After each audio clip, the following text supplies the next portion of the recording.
People often say that there's a war against nature and that this is the Third World War. It's getting more stark, it's getting worse, and the rate of change is accelerating, whether we're talking about the extinction of species or the thoroughness of the technoculture. The world right now is frankly very frightening. For what we consider to be industrial civilization, I would say is extraordinarily uncivilized, actually quite savage. It's not an exaggeration to say that we're living in an ecological apocalypse. Between the years 1980 and 2045, we will lose more species of plants and animals than have been lost in the last 65 million years. We have two big picture time pressures that really mean we should be acting a lot more urgently than most of us have. And one of them is peak oil or energy collapse, and one of them is climate change or runaway global warming. I think that most people, even most scientists, continue to underestimate how far down the path to climate catastrophe we've already traveled. For the most part, we're oblivious to it. We don't want to know about it. We don't want to hear about it. The one thing I'm most afraid of is that we're going to mount a tremendous campaign to sustain the unsustainable. At this point, the scientists are saying that the Earth's temperature may increase by as much as 10 degrees. At that point, there may not even be bacteria left. When the oil starts to really run dry, and when those in power have to assert their power in a time of dwindling resources, I think they're going to turn to much more blunt and cruel methods of enforcing their power. The whole climate is changing. The winds, the ocean currents, the storm patterns, snowpack, snowmelt, flooding, droughts.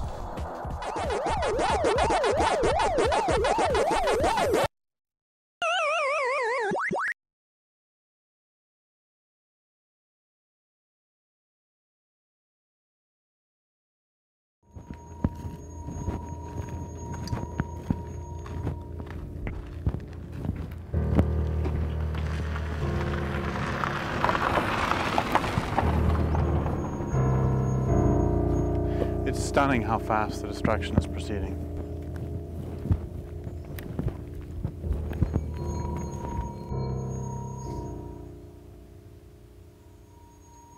Every day that passes, the world is in worse shape. The sad-looking man you see on the screen is Derrick Jensen. Jensen is the best-selling author of several non-fiction books, including A Language Older Than Words and A Culture of Make-Believe. His books deal with topics such as surveillance, child abuse, the environment, and something he calls civilization.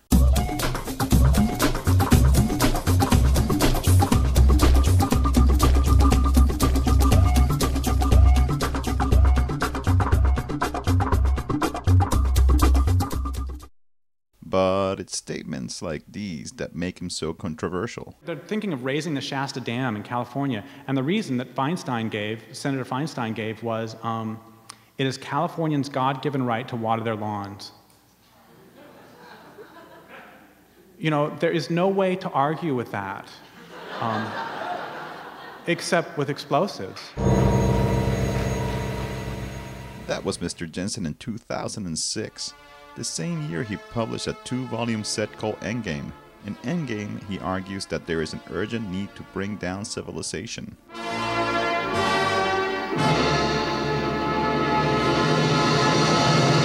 If people would have brought down civilization 100 years ago, people in the Pacific Northwest could still eat salmon. There's going to be people sitting along the Columbia 50 years from now, and they'll be glowing for one thing, but they'll be starving to death, and they'll be saying, I'm starving to death because you didn't take out the dams that killed salmon. And those dams were used for barging and for electricity, for aluminum smelters, for beer cans. So, God damn you. He lays out his case against civilization by enumerating 20 premises. Due to time limitations and the fact that most people would not tolerate a 20-hour movie, we will explore 4 of these premises and accompany them with real-life examples. Industrial civilization, civilization itself, but especially industrial civilization, is not and can never be sustainable. It doesn't take a rocket scientist to figure out that any way of life that's based on the use of non-renewable resources won't last.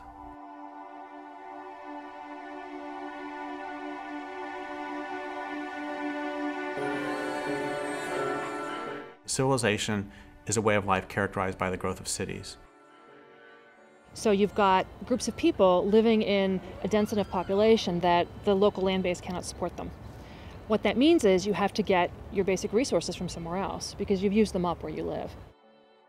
So you're going to go out into the countryside and gather up whatever it is you want, bring it back in.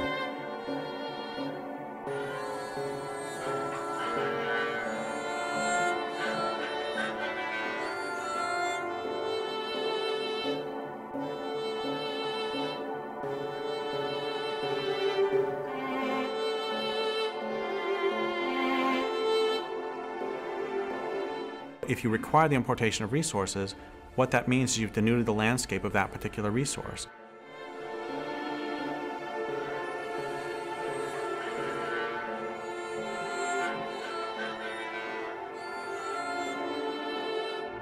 There's no way that in the long term you can continue to destroy the land that you need for your survival or the waters that you need to drink and expect to continue to live.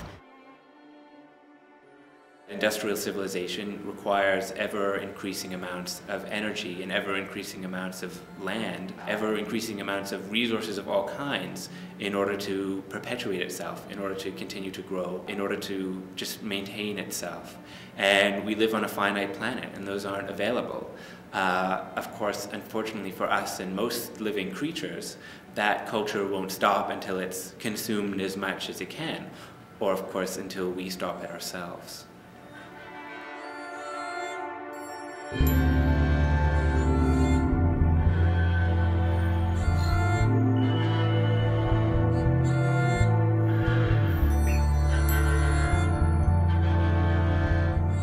If you have a finite amount of anything, if you start using it, eventually you use it up. And so it would seem that if your entire culture is based on, I don't know, let's take a random resource, oil, that you would think about what's going to happen when the oil runs out. We found energy resources that have allowed us to escape some of the kinds of limits that previous cultures have had to face much more quickly. It used to collapse because they ran out of resources, easily accessible resources, the limit being the distance that people could travel with things like horses or other pack animals. That ended with the beginning of the fossil fuel age. Now they can go all over the planet and take what they want. So globalization has only accelerated this tremendously destructive process. We've poured our wealth into building an infrastructure for daily life that has no future. I do think that the oil problem is going to accelerate within the next 3 to 5 years, maybe even sooner. The numbers indicate that we've probably peaked in global production.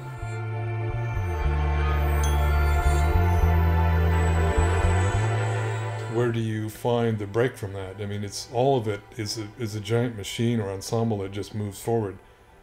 Technology, for example, never takes a step back. This whole thing just keeps going like a cancer. I don't know of any civilization that's been sustainable. I don't believe there ever has been one. Technology, really in its essence, is our culture's determination that comes from certain philosophical and historical sources that we will be nothing else but more relentlessly technological. There is no clean green path to living at a lifestyle that we're all used to in industrialized nations. This way of life is over. Civilizations are often cutting their own throats very visibly, very obviously, but they just keep on doing it. Every civilization is defined by hubris. It's defined by its denial to recognize that it lives in a natural world. As a matter of fact, every civilization in its founding lies elevates itself above nature and claims that it is the controller of the whole world.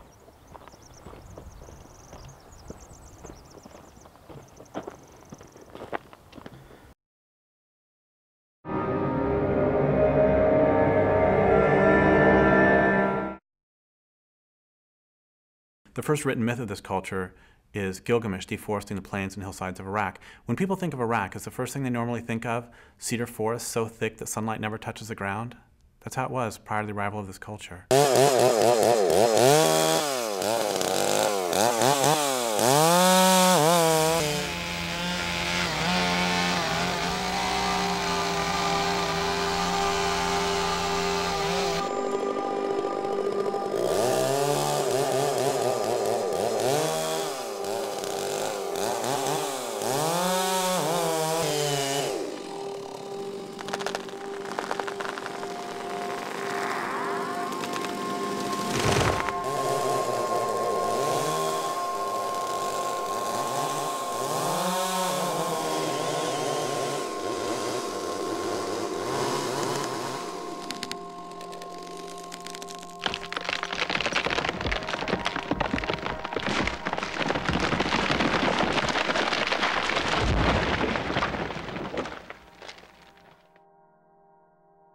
So as a longtime grassroots environmental activist, and as a creature living in the thrashing endgame of civilization, I am intimately acquainted with the landscape of loss, and have grown accustomed to carrying the daily weight of despair. I've walked clear cuts that wrap around mountains and drop into valleys and climb ridges to fragment watershed after watershed, and I've sat silent near empty streams that 2 generations ago were lashed into whiteness by uncountable salmon coming home to spawn and die. Out here in BC and across North America, when they do industrial logging, they actually take and just remove all the trees. They level everything. They leave nothing but stumps and slash piles. And they burn the slash piles and they take out all the timber. And what's left is a wasteland. It's like they take a rainforest and turn it into a desert. That's what a clear cut is.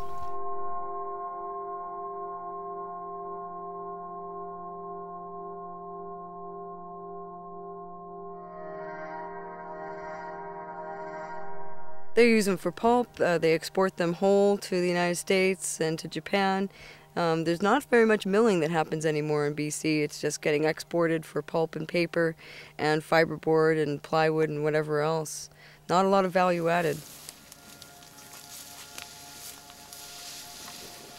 This tree has been selected to be cut, and usually the company will only clear cut, but this tree is in what they call a streamside selection zone. That's why they've got it marked blue, because it's a selection zone.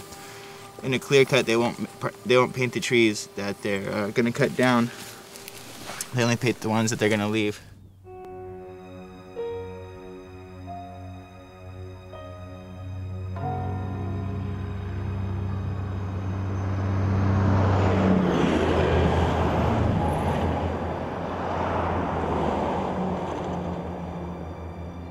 There's still a strong push to harvest as much of the western red cedar as they can. They're bringing in huge helicopters to do that. And they're high grading, selecting only the really good high quality timber and leaving the rest laying there, you know, in a junk heap. So that's why we keep on, you know, fighting back.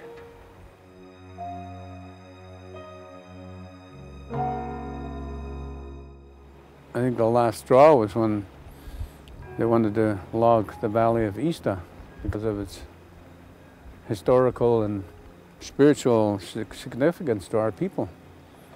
But they logged it in spite, you know, just to make a point against our resistance, against our overall position, you know, with regards to treaties or encroachments of industry development in our territories.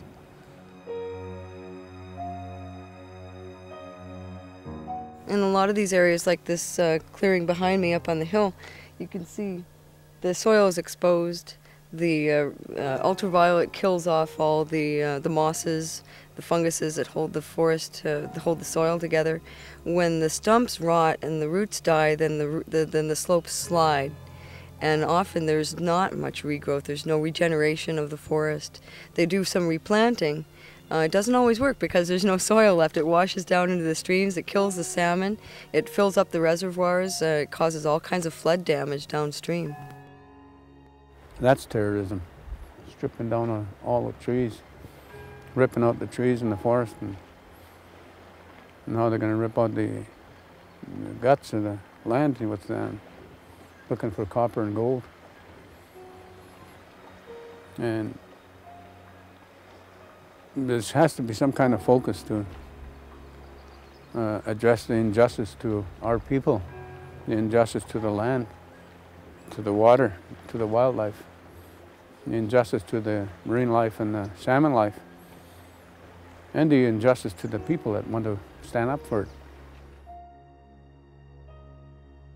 When we block the road, these trees are very valuable, and the laws are all profit-driven. They're all driven by the corporations. The police are there to enforce the corporations' right to log, not to enforce our right to stop them and protect the ecosystem. There's so little that's left of the old-growth forest like this that we see on the sides here, that people are putting their bodies on the line. They are willing to make huge sacrifices to stop the forest from being sacrificed, and the water and the air quality and the global climate.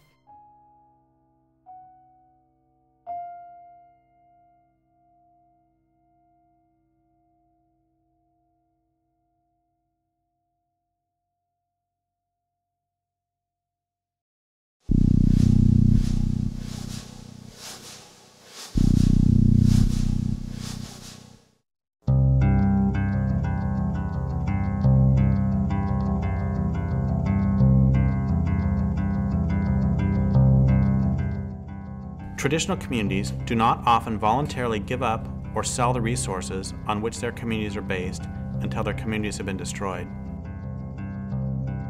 They also do not willingly allow their land bases to be damaged so that other resources, gold, oil, and so on, can be extracted. It follows that those who want the resources will do what they can to destroy traditional communities.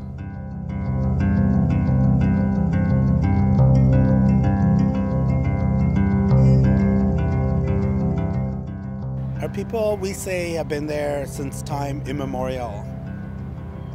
Prior to invasion and conquest, colonization, lands in North America were occupied by populations of people that had a profoundly different relationship with the land.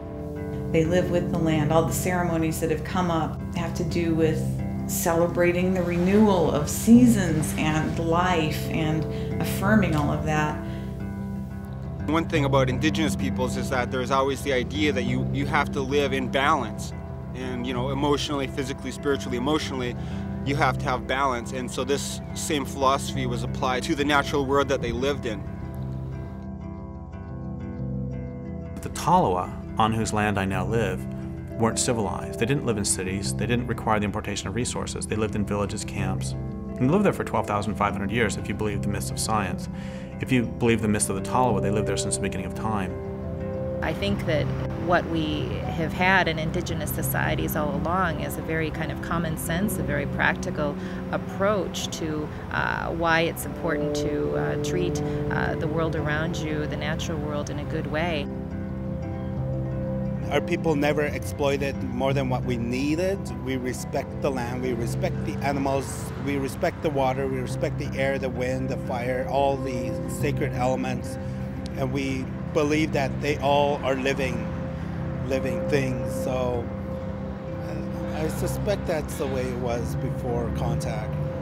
The stories that we have about our relationship to each other and to the land and to any spiritual aspect, any deities, arise from our relationship with the land. And the salmon were considered to be our mentors, caregivers, life givers.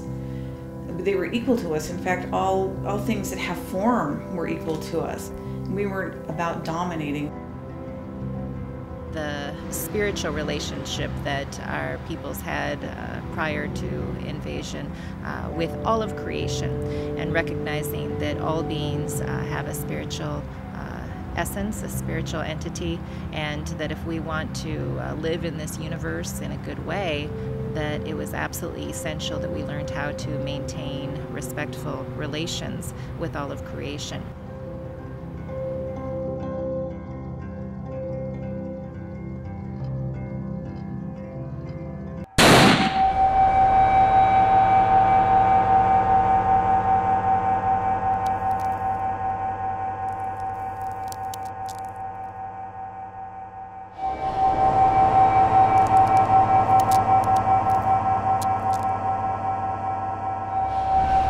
When Europeans came to this land, it was with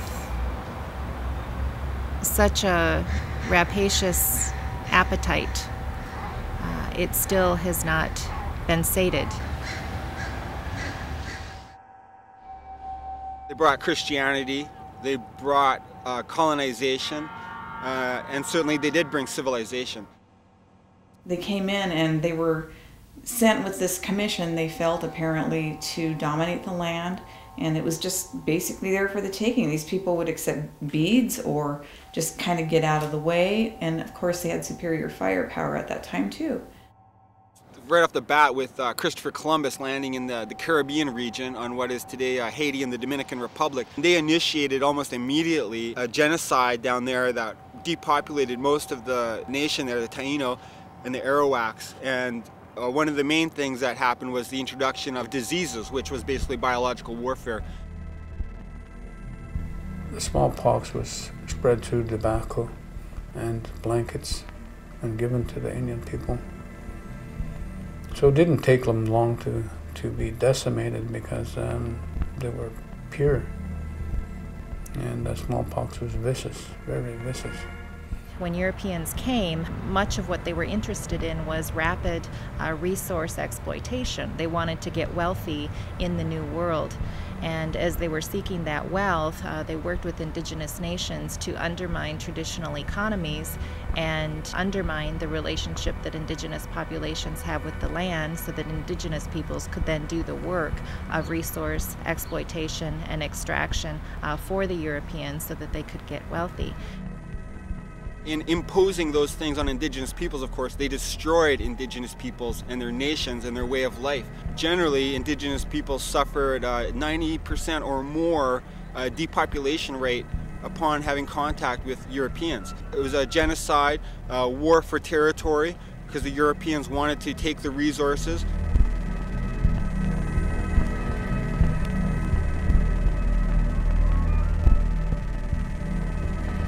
Settler society has worked to destroy what it needs to live, and that's suicidal. It's a suicidal mission. There's no way that it can be sustainable in the long term.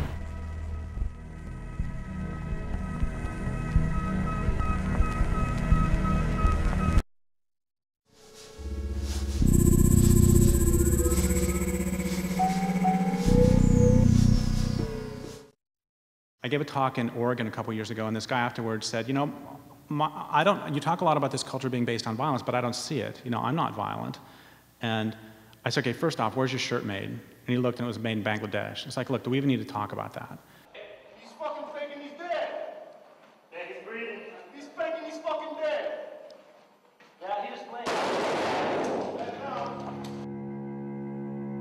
Our way of living, industrial civilization, is based on, requires, and will collapse very quickly without persistent and widespread violence. Arcing upwards into the 7th line. A large explosion, a large explosion. Wow. I'll just take a couple eggs. How many you want? Two. Two is good. Okay. And then what next? Some ham. Great. Tomato. Okay. How about that? Okay. Some onion. Onion. Ooh, and cheese. Everything then, right? Okay, You want yes, everything. Okay. I understand. Okay. We'll just pop this on. Now watch. I'm chopping the ham and veggies, grating the cheese, and whipping the eggs, all in 3 seconds. The machine that just made those smoothies for Berman and Fred will make an omelet. There's not much time left to get this beautiful Hope diamond necklace, less than 50 seconds. Joanne? Absolutely, John. You're going to want to give us a call to get this beautiful Hope diamond necklace. This is a 45.52 carat diamond surrounded by 16 white diamonds. It has a platinum chain bearing 46 more diamonds. These are 12 4-ounce Southern barbecue chicken breasts. These Stuff and Gourmet farm fresh chicken breasts come from their barnyard to your backyard. They're wonderfully marinated and guaranteed to be tender, juicy, and downright delicious. Fine-tune those measurements. We keep them on file. They're saved there on our computer. Go back into the section where you reorder and fine-tune those measurements for us. And then we'll have a chance to send you another pair of customized jeans that we really believe are going to fit perfectly. So we're going to do a countdown, starting from 5. Everybody got to help me out here. 5, 4, 3, 2, 1. Oh!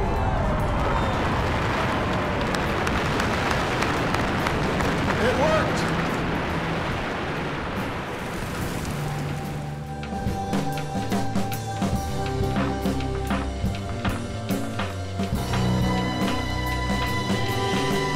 Second, I said, okay, do you pay rent? He's like, yeah. And I said, why? And he said, because I don't own. And I said, no, what would happen if you didn't pay rent?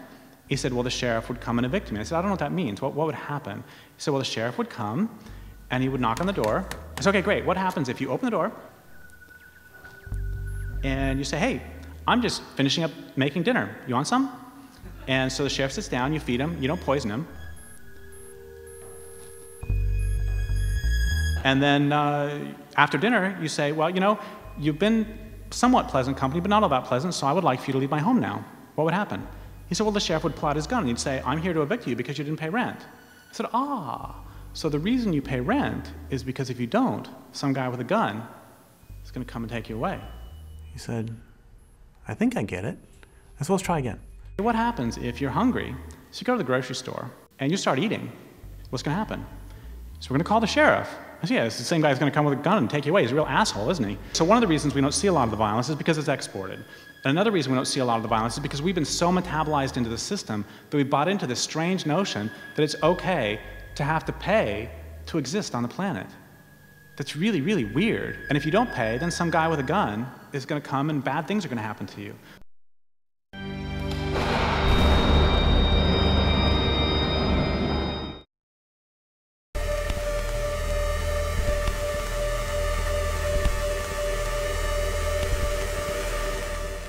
A few years ago, I got a call from a friend of mine. She's an environmental activist. She was crying, and she said, this work's just killing me. It's breaking my heart. I said, yeah, I know, it'll do that. And then she said, the dominant culture hates everything, doesn't it? I said, yeah, it does, even itself. She said, it has a death urge, doesn't it? I said, yeah, it does. She said, unless it's stopped, it's going to kill everything on the planet, isn't it? I said, yeah, it is, unless it's stopped. And then she said, we're not going to make it some great new glorious tomorrow, are we?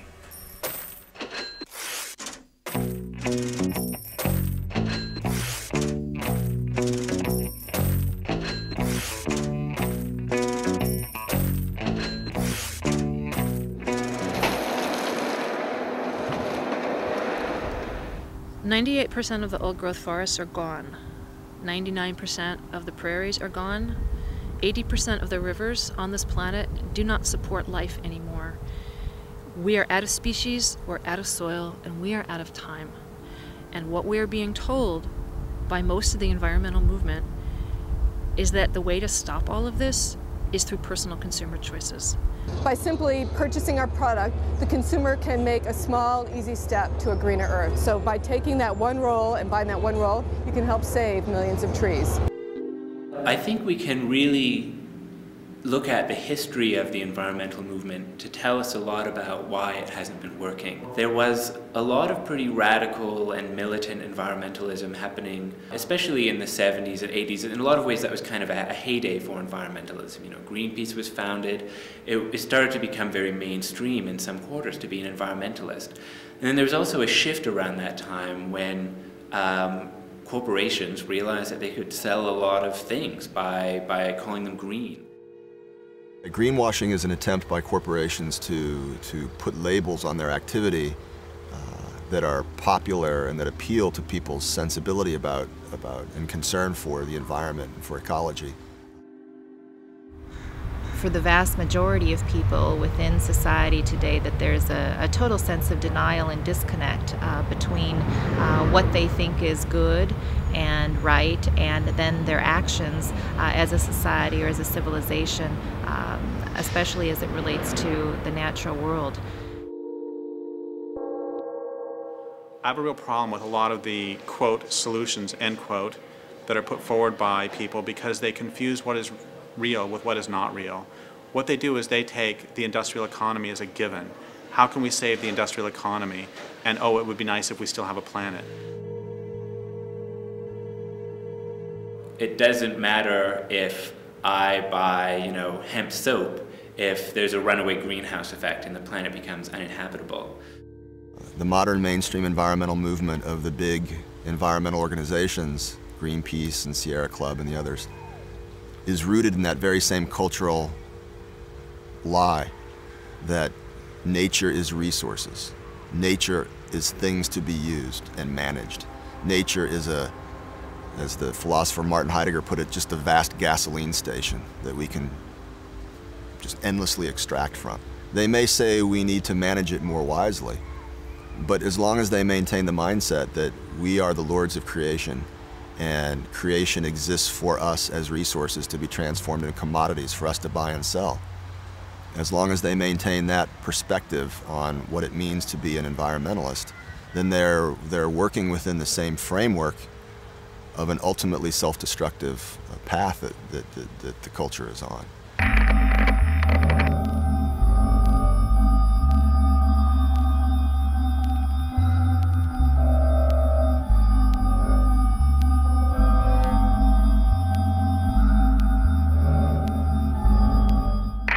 The marketplace is also going to be very important. Many customers have been pushing for change in the boreal forest. The Forest Products Association and its 21 member companies are responding to the demand for greener products. And that marketplace is going to pay close attention. If the change isn't happening, then they're going to put pressure on the parties who are part of the agreement, the environmental organizations, the forest products companies, to do the things that they've set out to do. And they will reward the companies when things begin to be implemented and the change happens on the ground. Fully confident of that. One interesting piece of the agreement is with Greenpeace, David Suzuki, Forest Ethics, Canadian Parks and Wilderness on our side. When someone else comes and tries to bully us, the agreement actually requires that they come and work with us in repelling the attack, and we'll be able to say, fight me, fight my gang. I personally have no use for large institutionalized environmental organizations. I think they're more of a problem than a help. They're just eco-bureaucracies. And I won't name any because I don't like to badmouth organizations except for one, which I feel that I can, and that's Greenpeace. And the reason I can criticize Greenpeace is I am a co-creator of Greenpeace, and therefore I feel like Dr. Frankenstein sometimes, and I feel that since I helped create the thing, I can certainly criticize it. And I think that Greenpeace has become the world's biggest feel-good organization now. People join it to feel good, to feel I'm part of the solution, I'm not part of the problem. Greenpeace brings in close to $300 million a year. And what do they do with that money? Generate more money. And the people who are at the top of the totem pole now are not environmentalists. They're fundraisers, they're accountants, they're lawyers, they're business people. People are voting with their dollars at the checkout stands. It's because they know the polling shows that the public cares. And, ultimately they're going to care about their profit margin and whether they can sell products. What's happened in British Columbia with the environmental movement, it's been stalemated. The big leaders, they're compromised. They went in bed and it snuffed out that movement.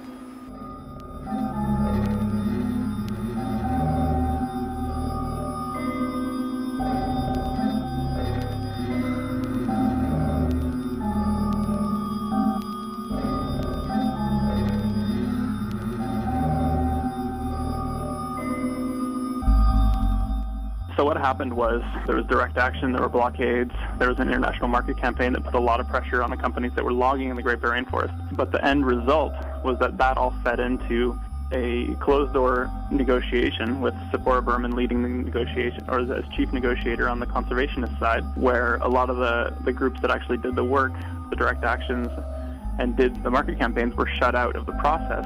Public oversight was removed, and the protocol agreements that were signed with First Nations and with conservation groups were basically shunted aside. And so the protocol agreements gave the negotiators a mandate to negotiate for 40 to 60% conservation, but what happened was they agreed to 20%.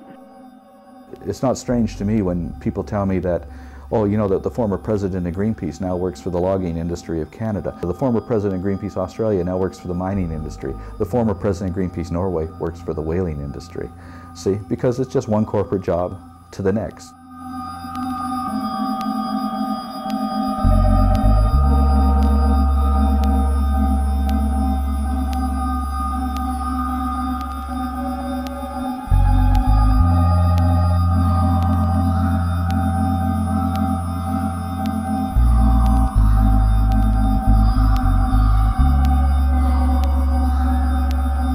The only measure by which we'll be judged by those who come after is the health of the land and the health of the water, the health of the earth.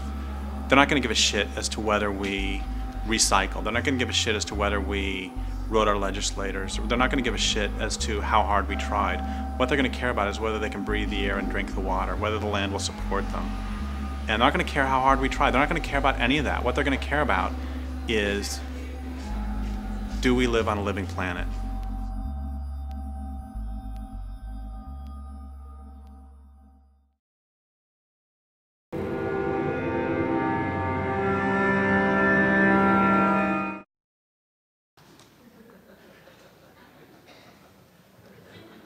Okay, so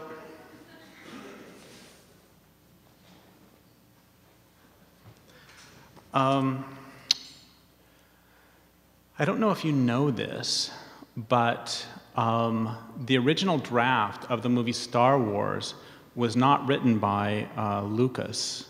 The original draft was written by environmentalists, and it's a little bit different.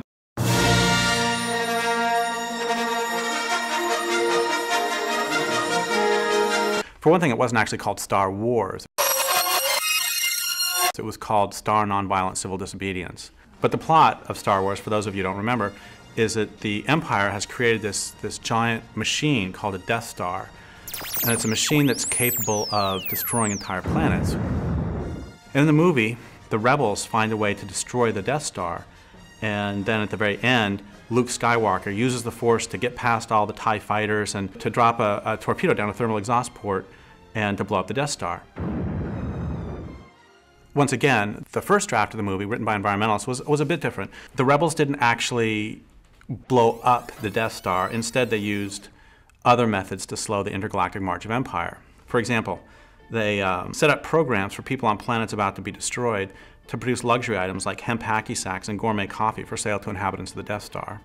Audience members will also discover there are plans afoot to encourage loads of troopers and other citizens of the Empire to take eco-tours of doomed planets. Their purpose will be to show to one and all that these planets are economically important to the Empire and so should not be destroyed. In a surprise move that will get viewers to the edges of their seats, other groups of rebels file lawsuits against the Empire, attempting to show that the environmental impact statement that Darth Vader was required to file failed to adequately support his decision that blowing up the planet would cause no significant impact. Viewers will thrill to learn of plans to boycott items produced by corporations that have Darth Vader on the board of directors.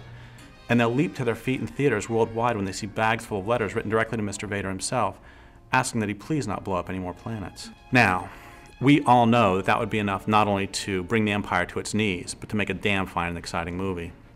The thing is, there's more. Thousands of renegade rebels, unhappy with what they perceive as toadying on the part of mainstream rebels, decide in a scene guaranteed to bring tears to even the eyes of the most cold-hearted theatergoers to stand on planets about to be destroyed, link arms, and sing "Give Peace a Chance." They send DVDs of that to Darth Vader and his boss, the Grand Moff Tarkin, to whom they also send wave after wave of loving kindness. A few of the rebels sneak aboard the Death Star and they lock themselves down to various pieces of equipment, and stirring debates are held on screen as to whether the rebels should voluntarily surrender on approach of the troopers or whether they should remain locked down to the end. And in a brilliant and brave touch of authenticity, the rebels are never able to come to consensus. But there's more. Once inside the Death Star, there's a splinter group breaks off, they burn a couple of transporters, and they etch Galaxy Liberation Front. And then another group breaks off from that group, and they finally make it to Darth Vader's private room. And when they get there, they sneak up behind him, and then they hit him with a vegan cream pie. And the directors decided to cut that because it was way too close to a scene in another movie they were developing at the same time called The Plot to Pie Hitler. As the Death Star looms directly overhead, a few of the rebels advocate picking up weapons to fight back. And those rebels are generally shouted down by the pacifist rebels, who argue that attacking those who run the Death Star is just another example of the Empire's harmful philosophy coming in by the back door. If we want to change Darth Vader, they say, we must first become that change ourselves. To change Darth Vader's heart, we must first change our own. We must above all else have compassion for Darth Vader and remember that he too was once a child. So finally, Leia, Luke, Han, Chewbacca, and a couple of robots show up, and they tell these others they found a way to blow up the whole Death Star. And the rest of the rebels, of course, are just horrified. There's a scuffle breaks out between Leia, Luke, Han, Chewbacca, and the two robots on one side, and the pacifists on the other. And the pacifists chase those four from the room and from the film, which is not a big deal because they're minor characters anyway. But anyway, the way the movie ends is that the Death Star looms closer and closer, and then you see the Death Star, and then you see the planet, and then you see the Death Star, you see the planet, and then you see the Death Star, and you see the lasers start to glow this hellish red, and then you see the planet again, and then you see psst, this little light, and what that is, that's the environmentalists getting away before the planet gets blown up. And then you see the Death Star again, and then it blows up the planet. And then the final shot of the movie, which reveals what a complete triumph this was for the rebels, is a still showing an article on the lower left of page 43 of the New Empire Times that devotes a full 3 sentences to the destruction of the planet. So it's like, yeah, we got some press.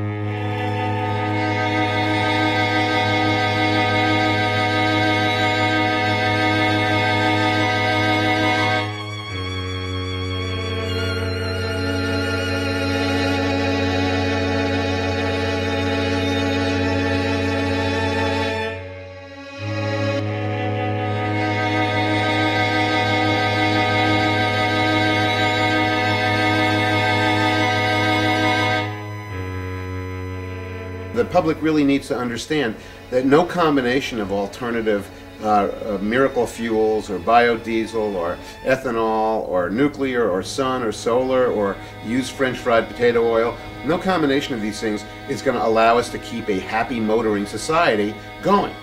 We are using up all the very easily accessed energy sources, and we've really built this huge way of life based on cheap oil, essentially. The world as we know it, which relies entirely on oil to function, is nearing its end. We are headed for the crash. That oil is not going to come again.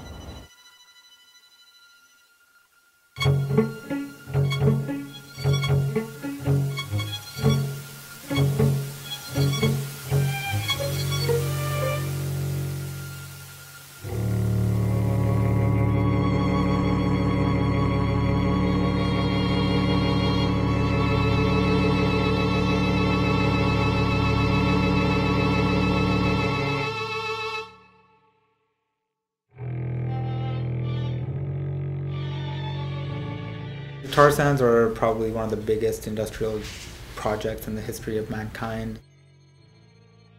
The tar sands are the largest, most destructive environmental project on the planet right now. It's oil extraction. It's some of the dirtiest oil on the planet, which means that it takes the most energy to extract. And the reason that we're extracting this particular brand of dirty oil is because there's no other oil left to extract. Tar sands really aren't oil. Effectively, the process by which you mine and refine tar sands is effectively adding about 100 million years of development through a synthetic process. The tar sand deposit in an area that covers the size of the state of New York or larger than England is already considered the largest industrial project in human history, and it's barely begun. They extract it from the sand by steaming and heating water, basically boiling it. So the oil sits on top of the water like a froth, and then they scrape it off, and that's the bitumen. There's mining processes and in situ processes, and both of them are pretty much trying to extract bitumen out of the sand. To produce 1 barrel of oil, you have to first, after you've cleared off the ground and broken all the trees down and so forth, then dig a pit which can be up to 200 feet deep. For each barrel of oil, there's 4 barrels of water used in a process called a slurry, where you spin it at a high speed, high velocity, with high temperatures of water to separate the bitumen, which is the pre-synthetic oil, from the sands itself and all of the clays and silts. But that's after you've already dug out what has to be hundreds of tons of earth. The energy that's required to actually do that is approximately, people say for almost every barrel of oil you need about a half a barrel of energy just to produce this. So for every barrel of energy input is 2 barrels of oil that are produced. Whereas with conventional crude it was very, very minor in terms of the energy that's inputted to actually get the crude oil out. So the ratio that's most important to talk about is a ratio you could use in a country like Iraq, where for each barrel of oil you use to try to get more oil, you'll get about 100 barrels back.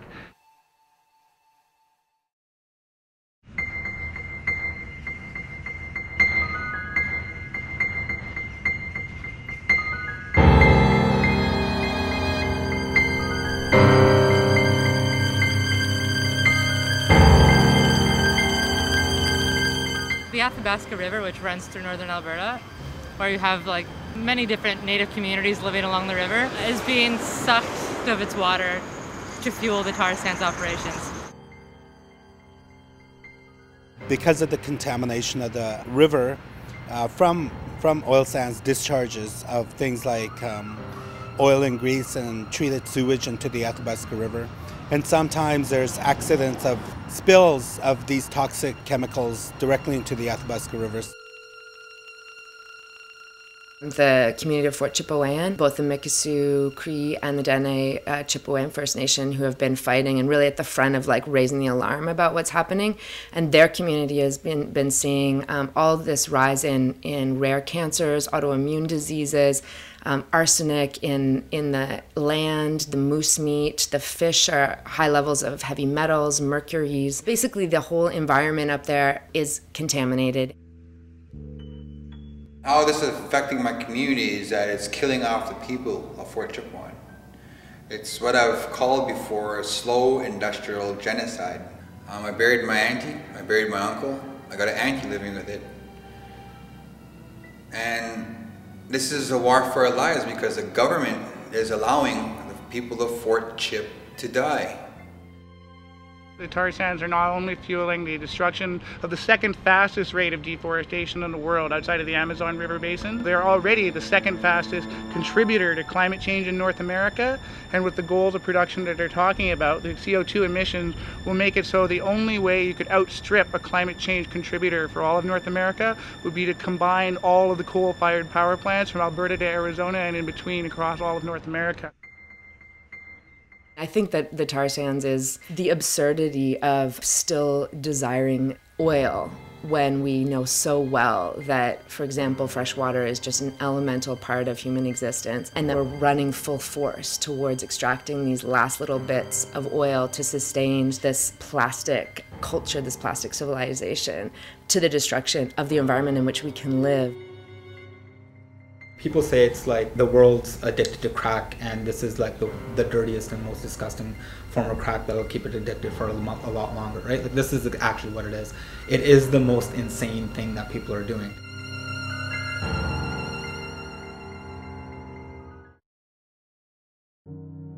We probably agree that civilization is going to crash whether or not we help bring this about. If you don't agree with this, we probably have nothing to say to each other. We probably also agree that this crash will be messy. We agree further that since industrial civilization is systematically dismantling the ecological infrastructure of the planet, the sooner civilization comes down, whether or not we help it crash, the more life will remain afterwards to support both humans and non-humans.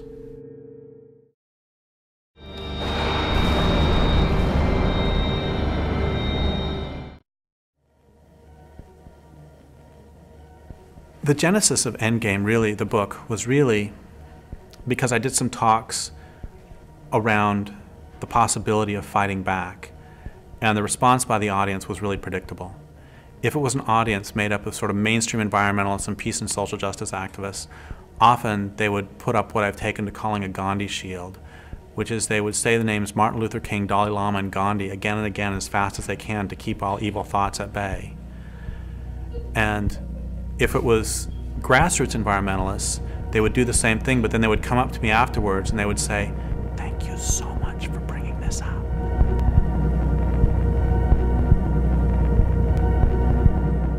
especially in North America, pacifists and nonviolent advocates have had a very defining role and even a censoring role in determining what other people's participation can be in a whole range of social struggles. And that the way that they've affected social struggles has made it very much easier for the state to control those social struggles. That nonviolence plays a function of recuperating social struggles, of taking out their teeth, making them harmless, so that they can just exist in this cesspool of democratic plurality. I wonder what happens to that kind of energy or idealism or faith that something is about to change when they're certainly not going to change at all. And what are the false hopes that keep us tied to the system? What are the false hopes that bind us to unlivable situations and blind us to real possibilities? Does anybody really think that Weyerhaeuser is going to stop deforesting because we ask nicely? Does anybody think that Monsanto will stop Monsantoing because we ask nicely? I was talking to this person in the States several years ago, and they said if we can just get a Democrat in the White House, things are going to be okay. We've got a couple of myths on the left that I would really encourage us to get over. The first is that social change happens by moral suasion. It doesn't. It happens by force. The problem with persuasion as a strategy is that it only works on people who can actually be convinced and who can, be relied upon to act from their position after their minds have been changed. And the problem is that we're not dealing with individuals who can be convinced or persuaded. We're dealing mostly with large, abstract social organizations and corporations, which are basically sociopaths made out of huge numbers of people. You can't argue with psychopaths, and you can't argue with fascists, and you can't argue with those who are benefiting from an economic system. You have to stop them through some form of force, and that force can be violent or nonviolent. Could you stop Ted Bundy by peaceful means? The left, to a large extent, subconsciously, has as its primary role to make resistance harmless. States have recognized that resistance will never disappear, that struggles will never disappear, and in the past they tried suppressing struggles the first time that they show their heads, that there's any sign of them, and that proved ineffective. So nowadays the way that states rule is by accepting the inevitability of conflict and resistance and just trying to manage it permanently. Keep the march going. There's nothing happening here. There's nothing happening, just one more line of police. So please keep the march going. Social movements in North America are locked into this pacifist doctrine that is imposed by the middle-class reformists who want to control the movement and dictate how it conducts itself. Advocates of nonviolence, they frequently say that nonviolence works, and the principal examples that they use of that are Gandhi in India and Martin Luther King in the US. The problem with that is that this constitutes a really great historical whitewashing, that in fact the resistance in India was incredibly diverse, and Gandhi was a very important figure within that resistance, but the resistance was by no means pacifist in its entirety. Gandhi gets used as a way to shut down conversation. Especially in the West, Gandhi's used as a way to sort of quell any ideas of either direct action or what's perceived as violence, or sort of like, resistance that goes beyond what is seen as sort of like a pacifist or a peaceful means of resistance. For years, I really bought into the whole Gandhian myth that is really sort of forced down the throat of activists in the United States. And the people who disabused me of that myth were when I first actually met some people from India. The people I talked to certainly didn't deify him, and many of them despised him. And they felt he was a collaborator, and he was somebody whom the British could work with. Gandhi's very well known in the West, but when you go to India, there's a freedom fighter and revolutionary leader called Bhagat Singh, who's in India probably almost as well known as Gandhi, as a part of the independence movement and sort of a leader in the independence movement. But in the West, most people probably have never heard his name.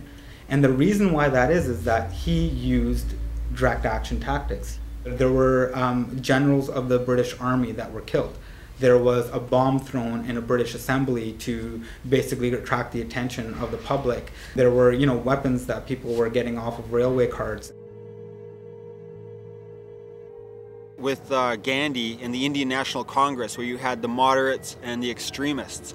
The moderates were legal constitutional reform was their only method, and they were criticized for being a middle-class clique, for being too slow, for being too legalistic, and for being basically ineffective. The extremists, on the other hand, were being accused of being too aggressive, of being too fast and reckless and irresponsible. Gandhi basically got negotiating power from the fact that there were other elements in the struggle which were even more threatening to British dominance. So the British specifically chose to dialogue with Gandhi because he was, perhaps for them, the least threatening of the important elements of resistance. Gandhi came in as being the middleman. His theory of nonviolent passive resistance seemed to be a bridge between the extremists and the moderates. The British were bled white after World War II and didn't have the morale left anymore for a big fight, and they helped choose somebody that they could work with. They knew a revolution was coming and they wanted to blunt it as much as they could. India went from being a colony to a neo-colony. The British were still able to maintain their interests less directly with Indians being in positions of management.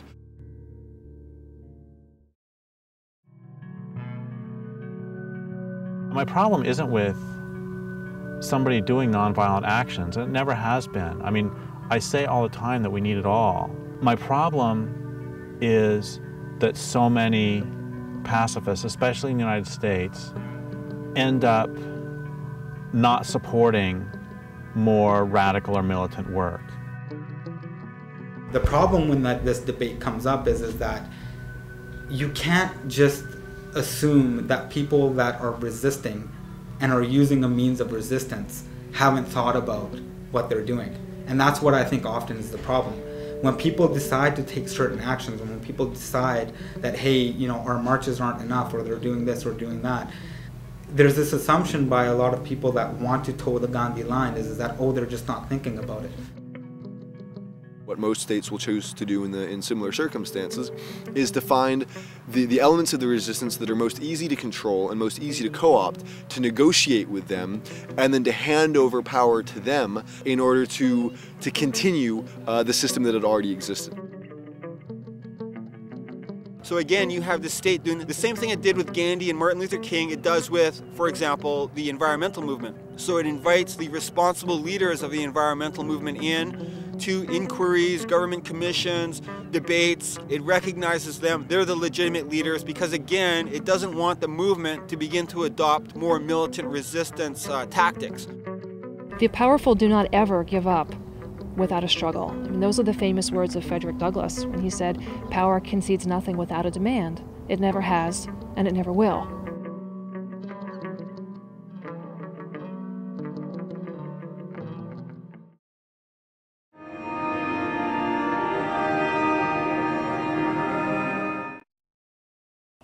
If we use more efficient electricity appliances, we can save this much off of the global warming pollution that would otherwise be put into the atmosphere. If we use other end-use efficiency, this much. If we have higher mileage cars, this much. And all these begin to add up. Other transport efficiency, renewable technology. We have everything we need. Save perhaps political will. But you know what? In America, political will is a renewable resource. When we see solutions, all the so-called solutions put forward to global warming, the thing they all have in common is that they take industrial civilization as a given and they take the natural world as the dependent variable. It's all about saving civilization, and that's entirely backwards. What it should be is we need to do whatever it takes to save life on the planet. In the next 40 to 50 years, we're going to see the extinction of more species than we've seen in the past 65 million years. That, to me, is a red light and a siren going off as a call to people who will cut through the crap and do what is necessary to protect the earth for here and now and for future generations. It is you that are going to have to answer to your children 50, 75 years from now when they ask what you did during the eco-wars. And in that sense, I think each one of us has to live the life today, this very moment, doing the things that we would be proud to tell our ancestors about. If we are serious about saving life on Earth, we've got to start fighting back in the ways that people do when they realize they need to form a serious resistance movement. Most indigenous populations who maintain any sense of a traditional worldview know that the way of life that settler society has imposed on this land is unsustainable. Yet there's been a sense that we really need to kind of wait until it collapses, or wait until they're done doing, or they've reached their limit and they can't continue the way that they've been going on, and be patient. Fuck patience.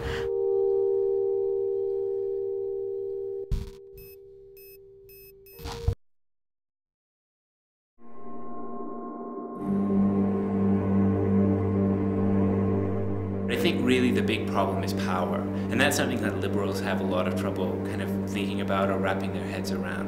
And the problem is that this culture has clearly defined hierarchy. There are people who are clearly in power and who benefit from power and who benefit from destroying the planet and who benefit from exploiting other people.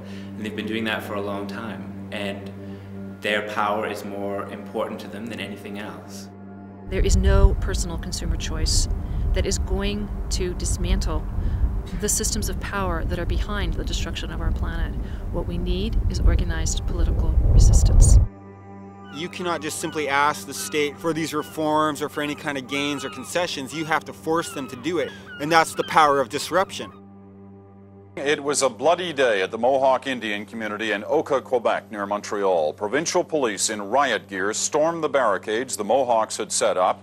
There were clouds of tear gas, a hail of bullets, and in the midst of the battle, a policeman was killed. All this because of a dispute over a piece of forest the Indians claim is theirs, a forest town council wants to bulldoze to expand the local golf course. The police retreated as abruptly as they'd attacked, leaving behind their cruisers.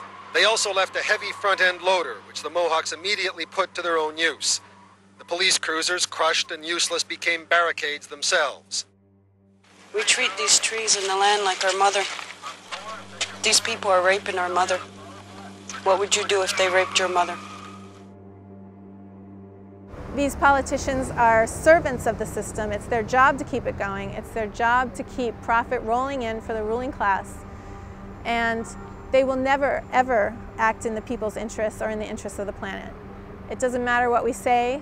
The only thing that they will respond to is force and the threat of social disruption. And even if we allow them to stay in power, they will always take back any gain that we manage to get from them.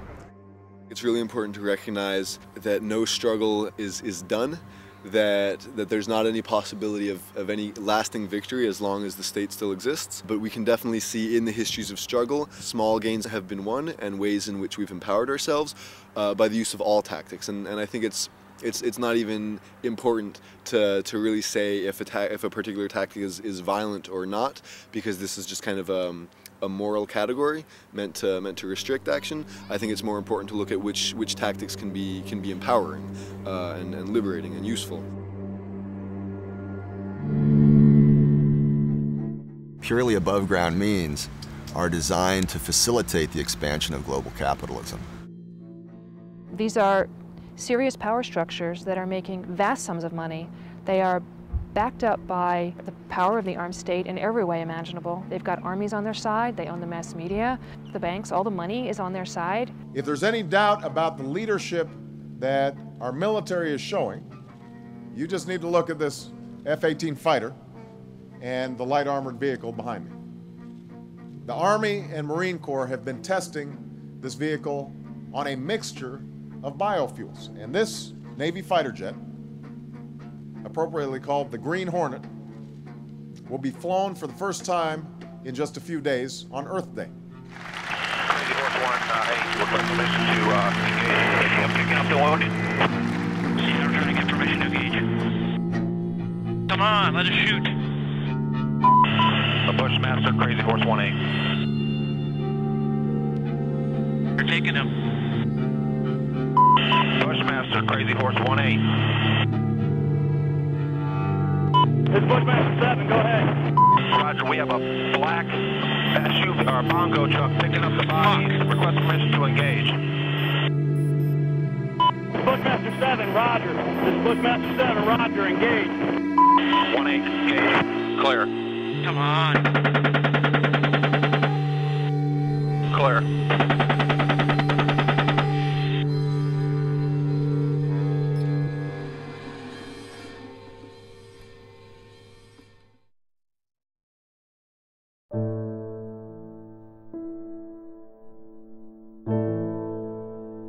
So if the law will not do the right thing, other people will have to do the right thing, and they'll have to do the right thing by breaking the law.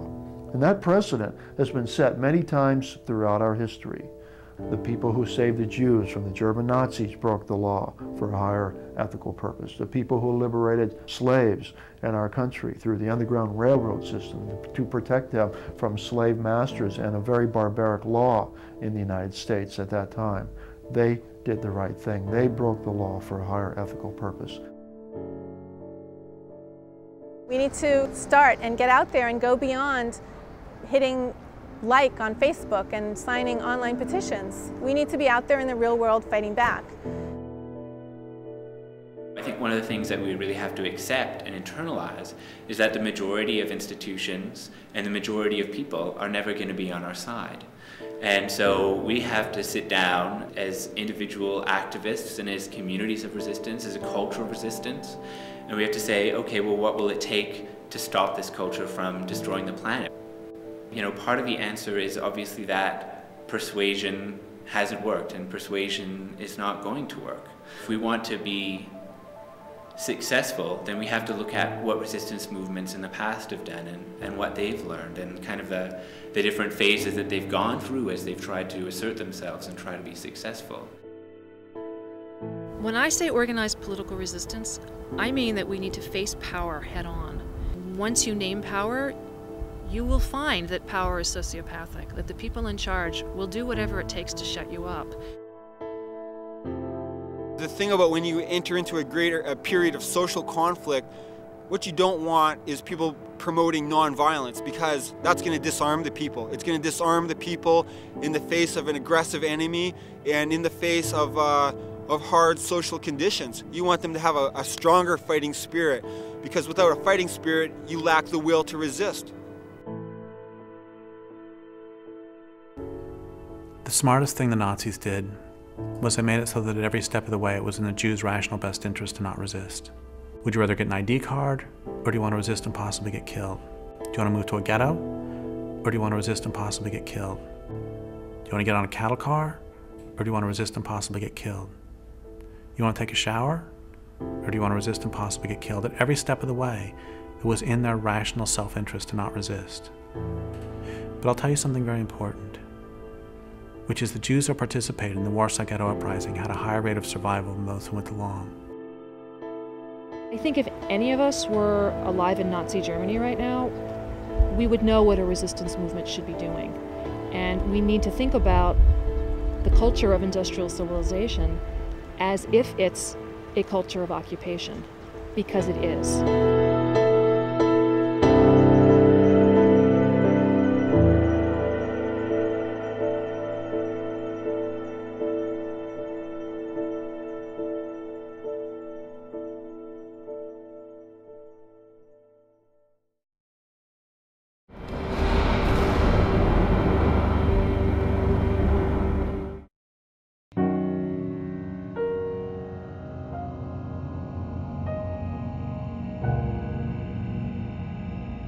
If Nazis or other fascists took over North America, what would we all do? What would we do if they implemented Mussolini's definition of fascism? Fascism should more appropriately be called corporatism, because it's a merger of state and corporate power.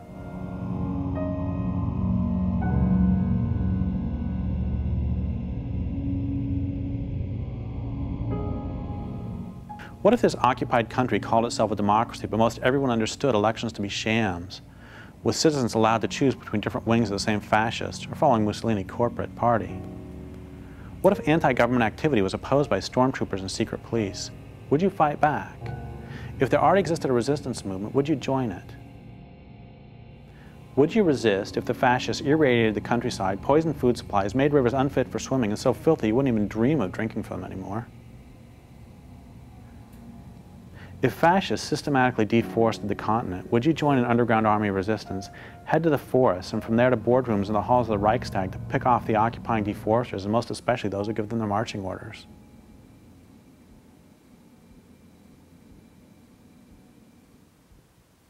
Give me a threshold, give me a specific point at which you finally take a stand.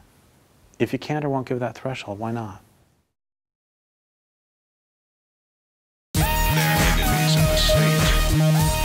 Yeah, yo, I ain't got any time to waste on this one. I gotta get right on it, like, yo. When I face the page, I place the rage, place it into stasis. I write it and erase it. That's a basis, cover all the bases. Watch what you say on the cell, they're gonna trace it. Stack deck, don't expect any aces. Camera eyes, watch you in public places.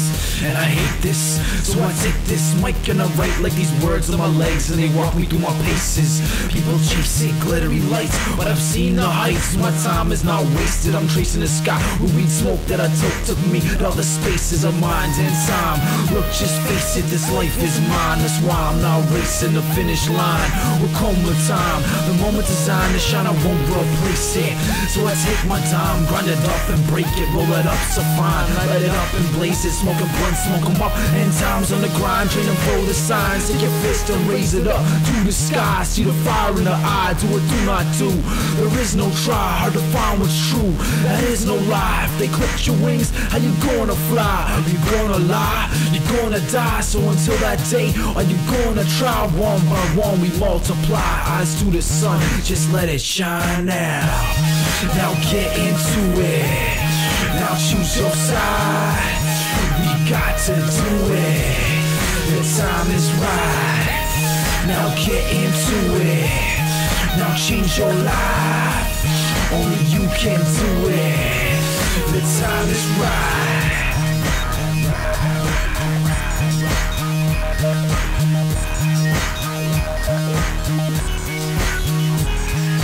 Any more pollution and you gon' fry. So get into it, it's do or die. With no action, factions and crews divide. But you can't be stupid if you choose to ride. And you can't ride the fence, better choose your side. Keep doing what you're told or do what's right. You gonna roll over or you gon' fight. No justice, no peace, the war's tonight. And I'm a poltergeist, you know, a violent spirit. Product of a world with too much violence in it. So many people, trees and animals are dying a minute. Can't ask them to stop, they ain't trying to hear it. Until we get physical, they ain't gonna fear it. To go to war with the machine, start trying to kill it. Until it dies, every day's a violent day. And they expect you to protest in silence and stay pacifist and unaffected while we die and decay. We need to rise up, fuck kneeling to pray. Preachers and teachers lead us astray. Politicians and cops, all they say is obey your corporate masters. Buy what they got in display. Stop buying the shit, start making them pay. To hell with the games, we ain't gonna play. Let's fight them till they kill us or they take us away. Start throwing Molotovs, stop throwing bouquets. Take it to these bastards like tankers and skate. Monkey wrench machines and write communiques. A wall to spray paint, just big circle A's. Now get into it. Now choose your side. We got to do it. The time is right. Now get into it. Now change your life. Only you can do it. The time is right.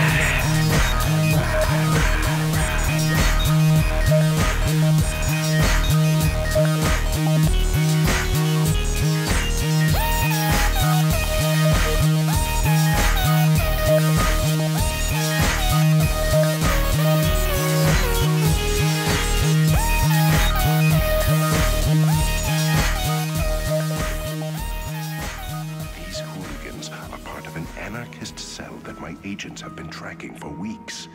If you listen to them, you're playing right into your own destruction.